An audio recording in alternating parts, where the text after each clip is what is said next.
sharing Mami nggak jauh-jauh dari apa yang di-sharingin sama Kak Ayu tadi ya. Tapi ayatnya yang Roh Kudus kasih ke Mami itu tentang Saul. Jadi mari kita buka sama-sama.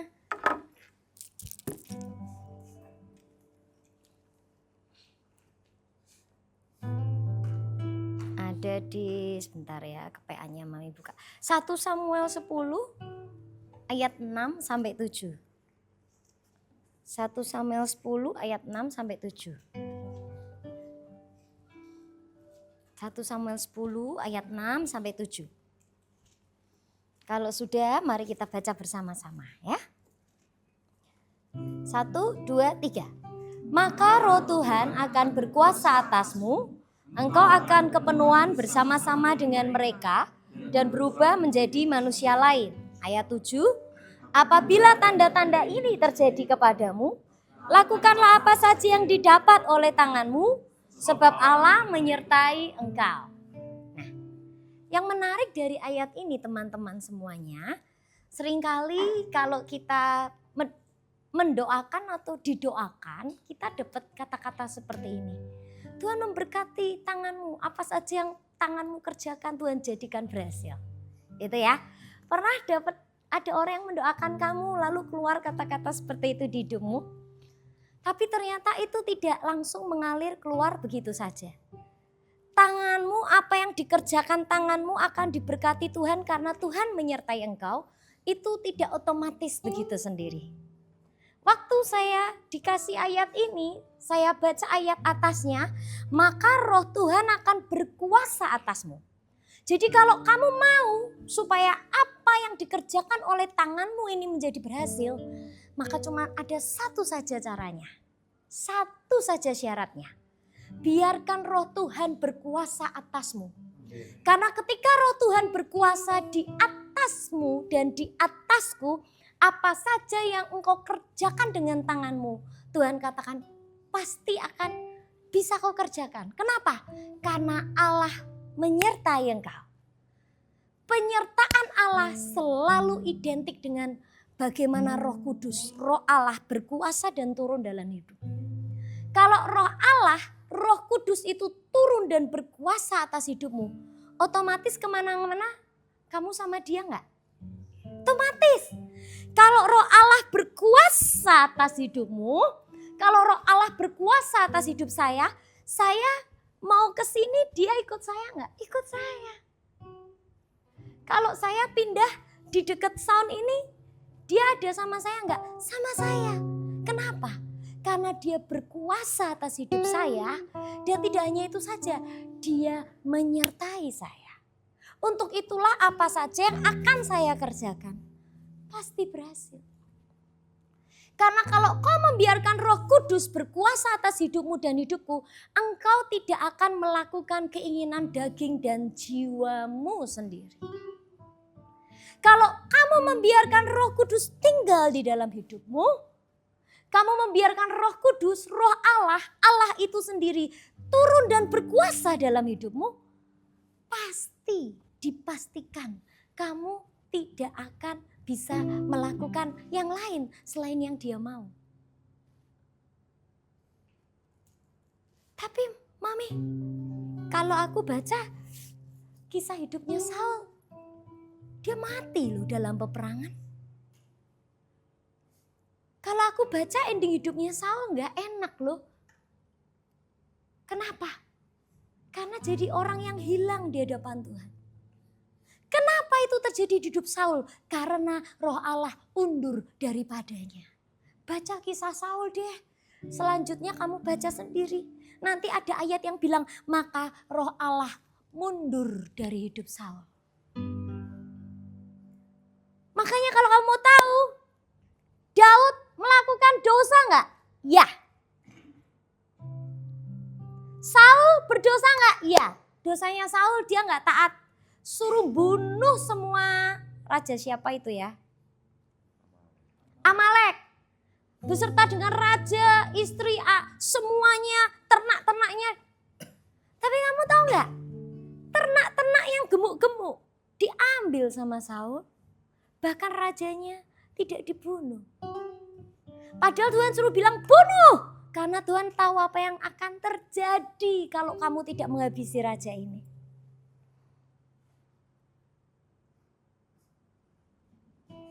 Sekarang Daud lakukan kesalahan enggak? Sama. Saul tidak ditulis di dalam Alkitab dia mengambil istri orang. Tapi Daud jelas pada saat masa di mana raja-raja sedang berperang untuk keluar, maka Daud memilih untuk tidak berperang. Daud memilih untuk leyeh-leyeh. Semua jenderal-jenderalnya perang, maka dia mulai naik ke sotoh istananya. Dan dari atas istananya dia melihat seorang perempuan cantik yang sedang mandi. Hasratnya, keinginannya muncul dan timbul.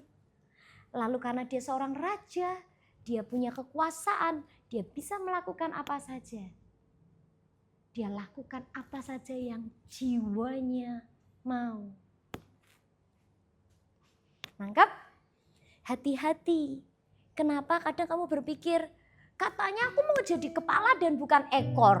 Katanya Tuhan kasih aku kekuasaan ini. Tapi kok buktinya sekarang aku masih jadi ekor. Karena Tuhan melihat kamu belum bisa jadi kepala. Kalau kamu sudah bisa jadi kepala, lalu ternyata hatimu tidak siap, kamu akan kepleset. Siapa? Kamu tahu nggak? Aku ketemu dengan banyak orang-orang yang ketika dia diberi kekuasaan, hatinya berubah. Dulu tuh orangnya rendah hati banget. Murah hati dan murah sekali menolong. Aduh, apa saja deh. Dia selalu mau dengan sukacita dia melakukannya. Tapi begitu orang ini diberi kepercayaan, orang ini diberi kekuasaan, diberi otoritas, saya kaget. Padahal saya pun juga awal-awalnya merekomendasikan dia. Bisa, orang ini bisa. Tapi begitu dia dapat kepercayaan, kekuasaan, sedikit aja itu. Kamu tahu nggak? Sudah berubah. Saya sampai kaget loh, seperti orang yang saya nggak kenal lagi orang ini. Kenapa? Karena dia tidak membiarkan Roh Kudus berkuasa atas dirinya. Kalau Roh Kudus berkuasa atas hidupmu dan Roh Kudus berkuasa atas hidupku, maka mau kamu dikasih kedudukan di angka tinggi sekalipun, kamu tidak akan berubah. Persoalan tantangan ada nggak? Ada. Kayak Daud ini. Dia kepleset, bukan kepleset lagi, dia jatuh. Dia ambil Batsheba, istri Uria.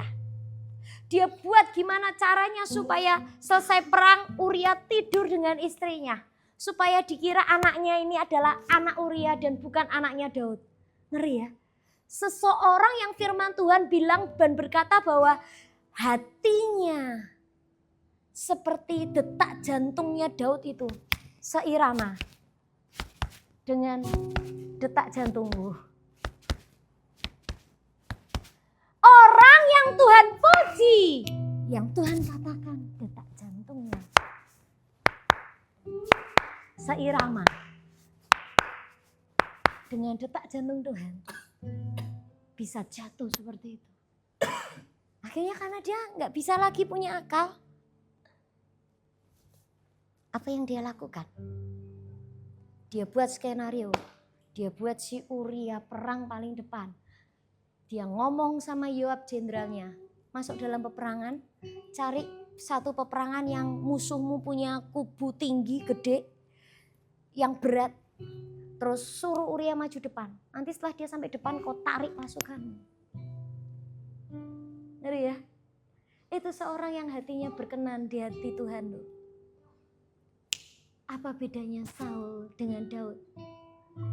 Setelah itu terjadi, maka datanglah Nabi Nathan. Nathan bilang, satu kali ada seseorang kaya, punya banyak lembu sapi, kedatangan tamu. Tapi karena dia sayang sama lembu sapinya, dia ambil lembu seri tetangga sebelahnya yang adalah rakyat jelata biasa. Rakyat jelata biasa ini cuman punya satu anak lembu sapi, satu saja. Dia tidur dengan anak lembu sapinya, kemanapun dia bawa anak lembu sapi ini. Tapi karena si orang kaya ini kedatangan tamu dan dia tidak mau menyembelih lembu sapinya yang banyak, maka dia ambil lembu sapi rakyat jelata itu dan dia sembelih. Kamu tahu apa ekspresinya Daud? Enggak nyadar loh. Ngomong, siapa orang itu Nathan? Aku akan pastikan dia habis. Nathan bilang, itu kamu. Dengarkan, Daud seorang raja dan Nathan hanya nabi. Daud punya kekuasaan, dia punya jenderal-jenderal yang tidak takut apapun. Dia punya triwira yang hebat, yang dia baru bergumam aja. Belum nyuruh, triwira itu tahu apa isi hati Daud. Yang Daud cuman bilang, seandainya aku bisa minum dari sumur yang ada di Perigi yang di Bethlehem. Gitu doang loh, dia gak nyuruh. 3 anak buahnya, triwiranya yang paling dekat sama dia. Langsung masuk, ambil air itu. Padahal itu adalah tempat di mana musuh sedang berkemah. Dia terobos kawanan musuh itu, perkemahan musuh hanya untuk nimba air untuk rajanya. Dan ketika dipersembahkan kepada Daud, Daud tidak tega meminumnya. Ini bukan air, ini darah dari orang-orang yang setia. Dan itu dipersembahkan di hadapan Tuhan. Kamu bisa bayangkan gak? Kalau hati Daud sama seperti hati Saul, dia akan perintahkan salah satu triwiranya, penggal Nathan, bunuh Nathan. Bukankah seperti itu yang dilakukan Saul kepada Daud? Ketika Saul tahu bahwa Tuhan sudah mundur daripadanya dan Tuhan sudah memilih Daud, maka Saul dengan berbagai macam cara dia mencoba untuk membunuh Daud. Tapi Daud di sini bedanya. Ketika dia didatangi nabi, ketika ada orang yang menegur hidupnya, kamu sudah berbuat dosa, kamu sudah salah berat. Langsung keluarlah Mazmur 51. Dia nggak bilang, oh kamu apa sih cuma nabi biasa aja. Jenderal, bunuh dia. Bisa nggak? Bisa. Herodes lakukan itu kepada Yohanes Pembaptis, betul? Sampai akhirnya Yohanes Pembaptis dipenggal, betul? Baca Alkitab. Kalau kamu nggak baca Alkitab, kamu nggak akan tahu cerita-ceritanya mami yang lompat-lompat. Tapi dengarkan baik-baik. Daud beda. Ketika dia ditegur, dia bertobat. Ada pertobatan. Ketika dia ditegur, dia nggak balik marah sama orang yang negur dia. Hatinya nggak pahit dengan orang yang mendidik dia. No. Tapi ini yang dilakukan Daud. Keluar Mazmur 51. Buka Mazmur 51. Amazing sekali ya. Ini bedanya orang yang di mana Roh Kudus berkuasa atas hidupnya. Bisa dia jatuh? Masih bisa. Tapi responnya yang berbeda. Mazmur 51. Baca ayat 1 ya perikopnya ya. Judulnya pengakuan dosa. Ayat 1 dan ayat 2 bilang gini. Untuk pemimpin biduan dari Mazmur Daud. Berarti yang tulis ini Daud. Ketika Nabi Nathan datang kepadanya setelah ia menghampiri Batsheba. Lalu keluarlah kata-kata Mazmur yang indah. Kasihanilah aku ya Allah menurut kasih setiamu. Hapuskanlah pelanggaranku menurut rahmatmu yang besar. Bersihkanlah aku seluruhnya dari kesalahanku dan tahirkanlah aku dari dosaku. Sebab aku sendiri sadar akan pelanggaranku. Aku senantiasa bergumul dengan dosaku. Siapa di antara kita yang tidak pernah bergumul dengan dosa? Tidak ada. Aku pun orang yang bergumul dengan dosa. Terhadap engkau sajalah aku telah berdosa dan melakukan apa yang kau anggap jahat. Supaya ternyata engkau adil dalam putusanmu, bersih dalam penghukumanmu. Sesungguhnya dalam kesalahan aku diperanakkan, dalam dosa aku dikandung ibuku. Sesungguhnya engkau berkenan akan kebenaran dalam batin, dan dengan diam-diam engkau memberitahukan hikmat kepadaku. Bersihkanlah aku daripada dosaku dengan hisop, maka aku menjadi tahir. Basuhlah aku, maka aku menjadi lebih putih dari salju.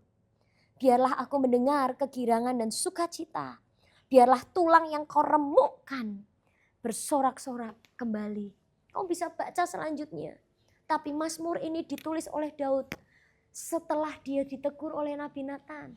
Dia sadar atas dosanya dan dia bertobat. Mami, itu berarti Tuhan mengampuni Daud. Yes, dia mengampuni. Tapi Mami, kalau kamu mau tahu, selalu ada akibat dari dosa. Dan Tuhan kasih tahu, Daud, kalau kamu meniduri istri Uria, orang gak tahu. Anakmu akan meniduri gundik-gundikmu dan semua orang melihatnya. Daud, seumur hidupmu, keluargamu gak akan pernah lepas dari pedang. Dia dikudeta sendiri sama anaknya. Anak sama anak saling meniduri, saling memperkosa. Amnon dan Tamar, Absalom mengudeta dia. Seperti itu, bagaimana Daud bisa melewati itu semua? Karena ada ayat yang masih belum Mami baca. Sembunyikanlah ayat 11, wajahmu terhadap dosaku, hapuskanlah segala kesalahanku. Jadikanlah hatiku tahir ya Allah, dan perbaulilah batinku dengan roh yang teguh. Ayat 13, janganlah membuang aku dari hadapanmu, dan janganlah mengambil rohmu yang kudus daripadaku. Saul gak peduli roh Tuhan undur daripadaku. Yang penting kekuasaan raja masih ada di tanganku. Daud, begitu dia jatuh, jangan ambil rohmu daripadaku Tuhan. Semua kerajaan boleh kau ambil, anakku boleh kau ambil, semuanya boleh kau ambil. Ambil, tapi jangan kau ambil rohmu yang kudus dari hidupku. Itu rahasia yang membuat Tuhan bisa berkata bahwa dia orang yang hatinya berkenan kepadaku. Orang yang detak jantungnya seirama dengan detak jantungnya Tuhan. Keren ya? Karena saya melayani banyak orang-orang muda. Dan banyak orang-orang muda selalu berkata hal yang sama. Aku jatuh lagi Mami. Aku jatuh lagi Mami. Aku capek. Kamu tahu apa bedamu dengan Daud? Setiap kali kamu jatuh, kamu gak berani datang. Karena kamu lebih percaya apa kata setan daripada apa Tuhan. Setiap kali jatuh, kamu tidak pernah percaya bahwa ada pribadi yang jauh lebih besar daripada kejatuhanmu dalam dosa. Dan itu pribadi Roh Kudus. Makanya kau menarik dirimu menjauh sama seperti Saul. Tinggal mati aja kau. Tapi dengar baik-baik. Firman Tuhan hari ini bilang dengan sangat jelas. Biarlah hidupmu dikuasai oleh Roh. Ketika kau jatuh, kau berdoa menjerit bertobat. Jangan ambil rohmu daripadaku Tuhan. Karena aku pasti mati. Kau boleh jatuhkan semua akibat dari semua dosa yang aku lakukan. Tapi jangan ambil rohmu. Karena kalau roh Tuhan diambil dari Daud, Daud gak akan tahan menghadapi anaknya sendiri memberontak kepada dia. Daud tidak akan tahan anaknya sendiri memperkosa 10 gundik-gundiknya. Daud tidak akan tahan melihat anak laki-lakinya memperkosa anak perempuannya dari istri yang berbeda. Daud tidak akan tahan dengan itu semuanya. hanya karena Roh Kudus tinggal di dalam diri Daud. Itu yang memampukan Daud melewati semua kesakitan-kesakitan dalam hidupnya. Dan kalau kamu mau tahu, di akhir hidupnya Daud, sudah tua, si raja ini kedinginan. Maka salah satu orang kepercayaan Daud memberi ide, kita kasih sayembara aja, perempuan tercantik di seluruh Israel, untuk menemani raja, supaya raja tidak kedinginan ketika dia tidur. Siapa nama ceweknya perempuan itu? Aku jadi lu. Abisa. Tapi kamu tahu enggak? Baca ayat itu jelas-jelas. Daud tidak menyentuh Abisa. Aku enggak tahu tuh gimana caranya. Daud tidak menyentuh Abisa. Seolah-olah peristiwa dengan Batsheba itu benar-benar seperti menyayat sampai ke daging dan jiwanya Daud. Sampai dia sudah gak berani lagi pada perempuan cantik di seluruh Israel nemeni dia setiap kali dia tidur. Tapi Daud tidak berhubungan dengannya. Luar biasa ya. Kok bisa gitu Mami? Karena ada Roh Kudus yang berkuasa di hidup Daud. Terus bedanya Saul dan Daud apa? Daud mau belajar terus-menerus menyerahkan hidupnya sepenuhnya untuk dikuasai Roh Kudus. Saul tidak. Boleh dikasih sini. Saya suka sekali dengan ayat ini. Bahasa Indonesianya nggak terlalu jelas. Yes, thank you. Buka sama-sama Efesus pasal 3 ayat 16 sampai 17. Efesus pasal 3 ayat 16 sampai 17.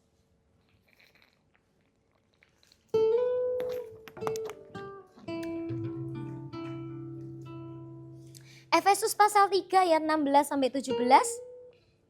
Aku bacain ya. Aku berdoa supaya Ia menurut kekayaan kemuliaannya menguatkan dan meneguhkan kamu oleh Roh-Nya di dalam batinmu. Sehingga oleh imanmu Kristus diam di dalam hatimu dan kamu berakar serta berdasar di dalam kasih. Menurut saya ayat ini biasa saja.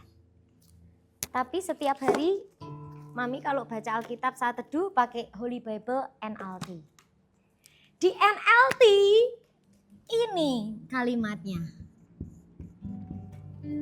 I pray that from His glorious, aku berdoa supaya dari kemuliaannya, from His glorious, dari kemuliaannya, unlimited resources. Wah, aku suka sekali. Ini aku ulang-ulang terus. Unlimited resources. Apa? Unlimited resources. Sumber yang tidak terbatas.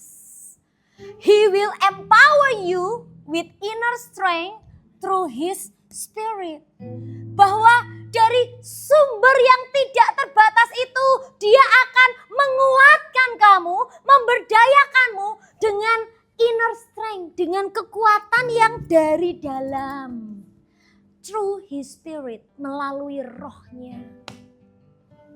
Kamu tahu unlimited resources, ini bukan ilmu yang bisa kamu dapat dengan cara kamu bertapa. Ini bukan ilmu yang kamu dapat dengan cara kamu merendamkan diri ke sungai yang arusnya deras. Unlimited resources, sumber ilmu, sumber yang tidak terbatas itu bukan didapat ketika kamu bertapa di dalam gua. Atau bukan ketika kamu bertapa seperti kelelawar dengan kepala di bawah dan kaki di atas. Bukan. Atau ketika kamu pergi di dalam hutan malam-malam 3 hari, 5 hari. Bukan. Unlimited resources ini adalah Roh Kudus. Makanya kenapa dikatakan Saul jadi manusia yang lain setelah Roh Allah berkuasa kepadanya? Karena Roh Allah atau Roh Kudus ini unlimited. resources. Dia tidak terbatas. Dia tidak terbatas. Makanya kenapa kita harus membiarkan dia berkuasa atau menguasai diri kita supaya yang tidak terbatas ini memenuhi kita yang terbatas. Mami terus menerus diajari ini sama Roh Kudus.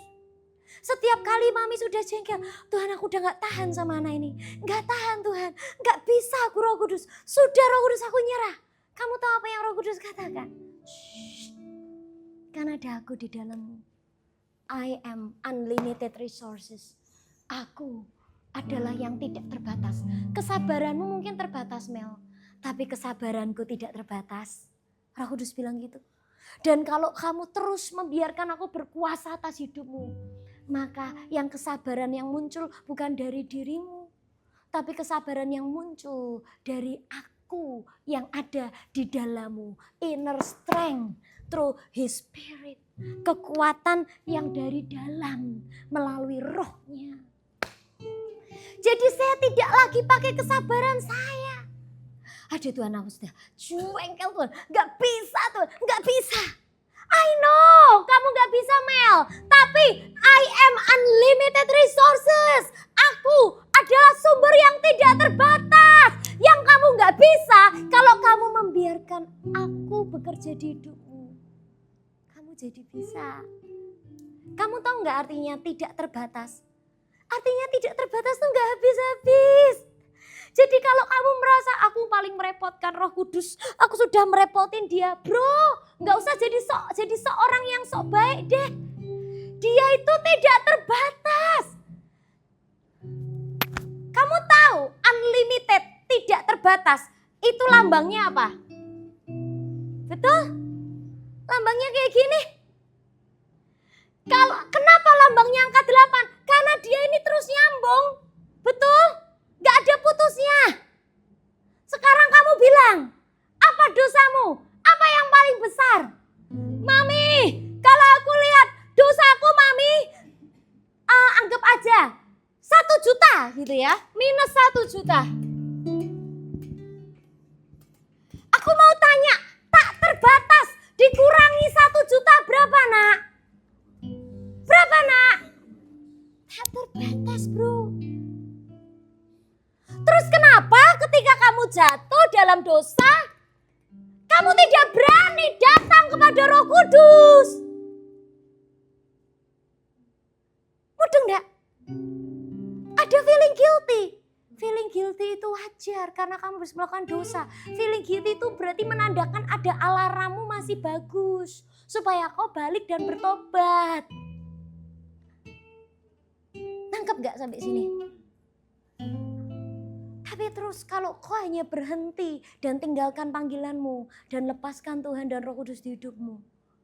Kamu tahu, kamu seperti sedang berperang di medan perang yang paling dahsyat dan kamu sama sekali tidak pakai baju perang.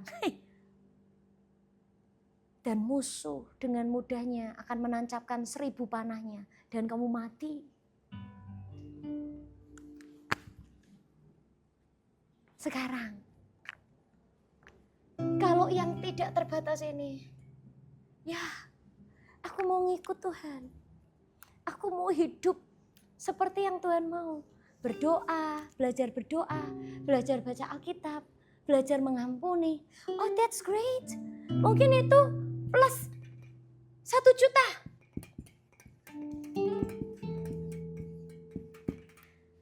Tak terhingga ditambah 1 juta berapa nak? Terhingga. Berapa banyak orang yang sudah merasa hidupnya holy-holy, rajin berdoa, hebat dan sebagainya. Lalu dia merasa ini karena semuanya perbuatan baiknya. Is it true? Apakah itu benar? Kalau kamu berhadapan dengan yang tidak terbatas, engkau dan aku jadi orang yang paling tahu diri. Karena ketika kita bisa melakukan semua perbuatan baik, itu karena through His Spirit, melalui rohnya. Bukan karena kami bisa sendiri mengerjakannya, enggak. Bukan. Kalau gitu kita nggak usah melakukan berdoa, nggak usah puasa, nggak usah baca Alkitab, nggak usah. Toh tetap Roh Kudus. Kalau kamu dikuasai Roh Kudus, nggak mungkin kamu nggak melakukan itu semua. Nangkep? Aku ulangin ya. Kalau gitu, Mami, perbuatan baik kita dan perbuatan buruk kita kan tidak mempengaruhi Roh Kudus. Ya udahlah, Mami. Aku mau buruk atau aku mau baik, itu terserah aku. Berarti kamu belum dikuasai oleh Roh. Kalau kamu dikuasai oleh Roh Kudus, otomatis yang kamu senangi adalah banyak hal yang menyenangkan hatinya yang dia suka. Kamu pacaran nih sama seseorang. Kamu suka dia. Dia suka kamu. Sama-sama saling suka. Jalanlah berdua. Kamu sudah tahu dia gak suka bau pete dan gak suka makan pete. Kamu masih mau sebelum kencan sama dia kamu makan pete 1 kilo. Sayang, aku jemput, aku udah di depan. Kira-kira kamu lakukan itu enggak? Sebelum ngedit kamu makan pete 1 kilo enggak? Padahal kamu tahu cewekmu ini dia gak bisa. Bau pete aja kepalanya pusing. Terus kamu makan pete 1 kilo, setelah itu kamu ngedit sama dia. Bro, mungkin dia bisa mutusin kamu. Berarti kamu gak kenal tahu. Aku gak suka, aku gak bisa. Nangkep gak sampai sini? Jelas nggak guys? Dikuasai oleh Roh Kudus.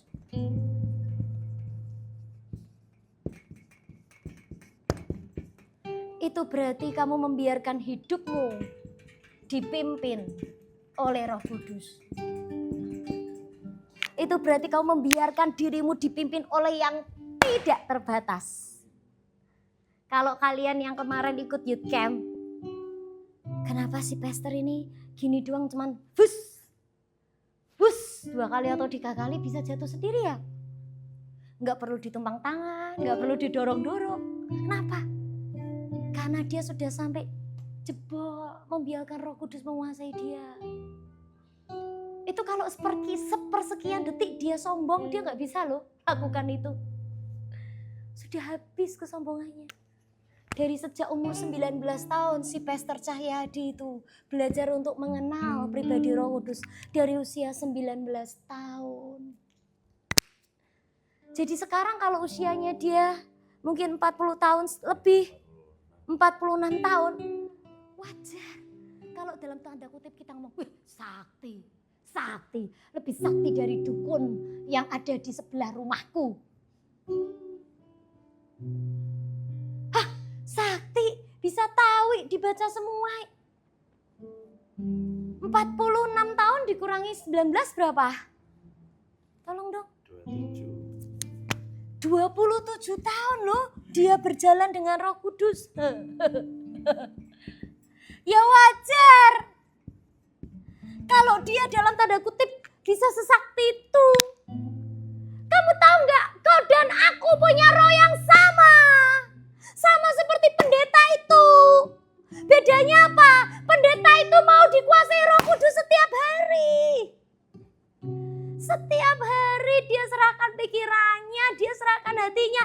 Lah kamu berdoa aja masih disuruh. Berdoa aja masih harus dikejar-kejar. Kamu baca Alkitab aja harus dibuat, dikondisikan setiap hari baca Alkitab. Di absen. Lah gimana Roh Kudus akan memenuhi seluruh hidupmu bro sis? Ini ayat buat mami juga. Semakin tanggung jawabmu besar, semakin kau tidak bisa berjalan tanpa Roh Kudus anak-anakku. Pasti kau akan dihadapkan dengan putus asa, kecewa, pahit. Kamu tahu itu semua kenapa? Supaya kau tahu bahwa kekuatanmu untuk mengampuni itu terbatas. Supaya kau tahu bahwa kekuatanmu untuk merelakan itu terbatas anak. Makanya kenapa kau perlu Roh Kudus? Kenapa aku perlu Roh Kudus? Mami bisa tolong kamu? Gak bisa. Mami hanya bisa berdoa. Siapa yang bisa tolongin kamu? Roh Kudus. Makanya aku kenalin kamu sama Roh Kudus. Aku gak bisa ngatutin kamu pergi kemana. Aku gak tahu setelah ini kamu mau pergi kemana. Apa yang kamu lakukan aku gak tahu. Tapi Roh Kudus, dia bisa pergi kemana aja samamu. Makanya kenapa aku memperkenalkan pribadi ini kepadamu. Pribadi ini yang akan bisa menjaga hidupmu. Dan dia unlimited. Mami limited. Mami cuman ada di kampus. Kalau sama papi di kamar ya mami sama papi di kamar. Mami gak bisa sama Kak Reksa. Mami gak bisa sama Habel. Mami gak bisa sama Krisya. Mami gak bisa nemenin Krisya waktu Krisya sakit. Aku cuman satu. Dan aku masih ada daging. Tapi Roh Kudus, dia tidak terbatas. Dia tahu waktu kau sakit. Dia tahu waktu kau rindu untuk dipeluk. Dia tahu kesepianmu yang paling dalam. Dia tahu kemarahan di dalam hatimu dan kesedihanmu yang tidak pernah kamu ceritakan ke orang lain. Terus mami aku harus gimana? Ajak dia ngobrol. Kalau kamu sudah percaya Yesus, terima Yesus sebagai Tuhan dan Juru Selamat, roh yang tidak terbatas itu sudah ada di dalam dirimu. Tapi kenapa kok aku masih sesukaku sendiri? Karena kamu tidak membiarkan dia menguasai dirimu. Kamu tidak membiarkan dia memimpin hidupmu. Gimana mami caranya? Pertama, baca Alkitabmu. Kedua, ajak dia ngobrol. Teman-teman yang sedang beasiswa di ladang sambil kamu cangkul-cangkul, sambil kamu tanam bibit, sambil kamu siram, ngobrol sama Roh Kudus. Selamat pagi Roh Kudus. Aduh, aku hari ini bangun pagi tapi capek. Aku flu Roh Kudus, rasanya aku males bangun. Roh Kudus, Engkau penyembuhku. Tolongin aku ya, sembuhin aku ya. Kenapa? Karena selama ini kau pikir kalau kau berdoa kau harus tutup mata, lipat tangan. Ya iya kalau itu lagi bareng-bareng. Tapi kalau lagi pribadi dan kamu harus kerja ke sawah, ya kamu lakukan itu. Nanti Roh Kudus akan bicara tuh lewat tanaman yang kamu tahu nggak? Kamu seperti tanaman yang sedang kamu tanam ini loh. Fragile itu apa ya? Rapuh sekali, lihat aja. Kamu harus dipupuk, kamu harus semprot anti hama, benar kan? Kamu harus tidak boleh telat disirami air. Hidupmu juga kayak gitu sama aku. Kamu harusnya juga tahu kalau kamu nggak bisa kalau tanpa aku. Karena aku seperti kamu dan kamu seperti tanaman yang sedang kamu tanam. Mami tahu dari mana? Mami pernah satu kali nanam-nanam dan Roh Kudus ngomong gitu ke Mami. Mami pernah awal-awal Mami masuk ke STT Sangkakala, Mami sikat kamar mandimu. WC asrama, hitam banget, parah banget. Roh Kudus, kenapa sih kok aku harus nyikat gini? Karena aku mama asrama, pakai aja anakku kusuruh. Enggak gitu caranya jadi pemimpin, nak. Pemimpin itu kok harus belajar jadi contoh kayak Yesus. Tahu apa bedanya Yesus dengan Tit yang nyuruh orang membunuh dirinya? Kamu tahu bedanya Yesus dengan teroris? Kalau teroris itu biasanya disuruh sama guru-gurunya, kalau kamu masuk surga kamu harus begini-begini. Tapi kalau Yesus enggak, dia beri contoh dulu dengan naik dan mati di atas kayu salib. Mati buat engkau dan aku. Dia enggak nyuruh kamu mati ya Vira kamu ya. Enggak. Karena dia tahu Vira pasti mati. Makanya Yesus gantikan posisi Vira, naik di atas kayu salib. Mati buat Vira.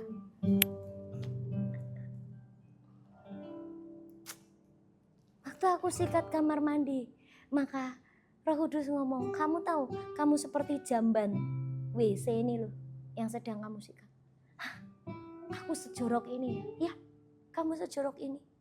Hidupmu itu dulu sejorok ini. Jadi kalau sekarang aku memakaimu, kamu jadi seperti ini. Karena aku berkali-kali tidak pernah menyerah untuk menyikat hidupmu yang seperti jamban joroknya. Pertama. Kedua, Setelah kamu aku pulihkan, sekarang aku memberi kepercayaan ke tanganmu. Jamban ini hidup anak-anakmu. Dan sikat ini kamu. Aku yang akan memakai kamu untuk membersihkan anak-anakmu dari hidup mereka yang lama. Masih masuk lagi ya Tuhan, belum lulus di WC ya, belum.